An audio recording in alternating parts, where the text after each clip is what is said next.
Kita awali dengan informasi pertama. Pemirsa, Aliansi Pelajar dan Mahasiswa yang tergabung dalam Sulbar Bergerak melakukan aksi turun ke jalan dengan long march menyusuri sejumlah jalan protokol di Mamuju, Sulawesi Barat. Mahasiswa menilai kebijakan Presiden Jokowi selama 2 periode kepemimpinannya tidak pro rakyat dan menimbulkan permasalahan bagi rakyat kecil. Unjuk rasa mahasiswa ditandai aksi long march dari lapangan Ahmad Kirang Mamuju menyusuri sejumlah jalan protokol dalam kota seperti Jalan Ahmad Kirang, Jalan Sultan Hasanuddin, dan akan berakhir di Tugu Simpang 5 sebagai titik pusat aksi. Sepanjang aksi long march, Aliansi Pelajar dan Mahasiswa yang tergabung dalam Sulbar Bergerak membawa selembaran berisi protes sebagai bagian refleksi menuju 8 tahun rezim Jokowi berkuasa. Mahasiswa menilai perwujudan dari Pasal 33 Undang-Undang Dasar 1945 tentang pengesahan hak rakyat atas tanah, air, dan udara belum dapat dinikmati sepenuhnya oleh rakyat. Sementara produk hukum yang dihasilkan pemerintah Jokowi selama ini dinilai lebih menguntungkan korporasi dan golongan tertentu dibanding menyentuh langsung kepentingan dan kesejahteraan rakyat kecil. Beberapa tuntutan mahasiswa lainnya seperti menolak penundaan pemilu, mendesak Jokowi tidak mengamandemen Undang-Undang Dasar 1945, mencabut Undang-Undang ITE yang dinilai sebagai pasal karet, dan mencabut Undang-Undang Cipta Kerja dan Minerba. Mahasiswa juga mendesak Presiden Jokowi untuk mewujudkan reformasi agraria dan menstop upaya kriminalisasi terhadap rakyat kecil, serta mengusut tuntas kasus pelanggaran HAM di Indonesia, termasuk tindakan kekerasan seksual terhadap anak dan perempuan. Aliansi Mahasiswa Sulawesi Barat Bergerak yang terdiri atas PMI Mamuju, FPPI Mamuju, Komkar, dan IPMAPUS Sulawesi Barat turut menyoroti gelonjak harga kebutuhan pokok yang terus merangkak naik saat ini dan berimbas kepada rakyat kecil. Termasuk meminta Presiden untuk mencabut Undang-Undang IKN karena dinilai cacat prosedural dan tidak substansial.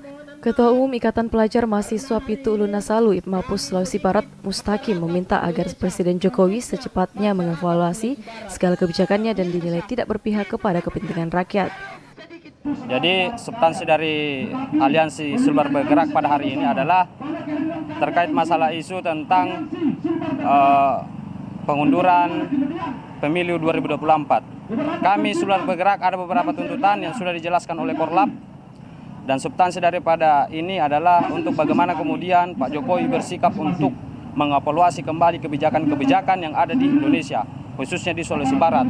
Karena banyak problem-problem yang terjadi di sini yang tentu yang memanggil kami hadirnya kami melakukan gerakan ini adalah suatu substansi, yaitu gerakan kerakyatan Indonesia. Maka tentu besar harapan kami untuk Pak Jokowi bersikap untuk mengevaluasi kembali kebijakan-kebijakan yang ada di Indonesia, khususnya di Sulawesi Barat. Sementara itu, Koordinator Aksi Sulawesi Barat Bergerak, Cek Paridi, menyoroti selama hampir 8 tahun pemerintahan Presiden Jokowi beberapa rencana kebijakan menjadi polemik di tengah masyarakat dan dinilai syarat unsur kepentingan, seperti pemberlakuan Undang-Undang ITE yang membungkam kebebasan berekspresi masyarakat. Mahasiswa juga menyoroti upaya penundaan pemilu 2024 yang dinilai sebagai wujud kewenangan penguasa. Menjadi tuntutan hari ini yang kami layangkan di media dan juga kami melakukan aksi parlemen jalanan, diantaranya adalah persoalan DPR hari ini, Presiden hari ini akan mengamandemen kembali undang-undang. Padahal jelas bahwa DPR telah mengetuk palu soal tanggal pemilihan di 2024 dan yang kemudian juga undang-undang telah mengatur bahwa masa jabatan presiden itu hanya 2 tahun. Namun hari ini Presiden mencoba untuk mengintervensi DPR dan beberapa menteri-menteri lainnya untuk melakukan amandemen undang-undang. Mereka menganggap kemudian bahwa mahasiswa menganggap bahwa ketika pemindahan ibu kota ini masih mempunyai jangka waktu yang lama, maka berdasar dari itu kami mahasiswa mencurigai bahwa pemerintah atau Presiden Jokowi dalam hal ini dan DPR itu kemudian akan memperpanjang masa jabatan mereka supaya kemudian mereka bisa menyelesaikan yang namanya perpindahan ibu kota. Dalam hal ini mahasiswa menganggap itu adalah sebuah mega proyek.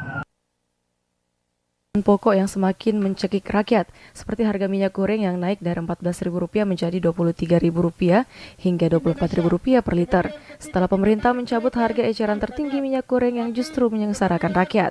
Padahal Provinsi Sulawesi Barat merupakan salah satu daerah kelapa sawit di Indonesia untuk minyak goreng. Rizaldi Safitri melaporkan.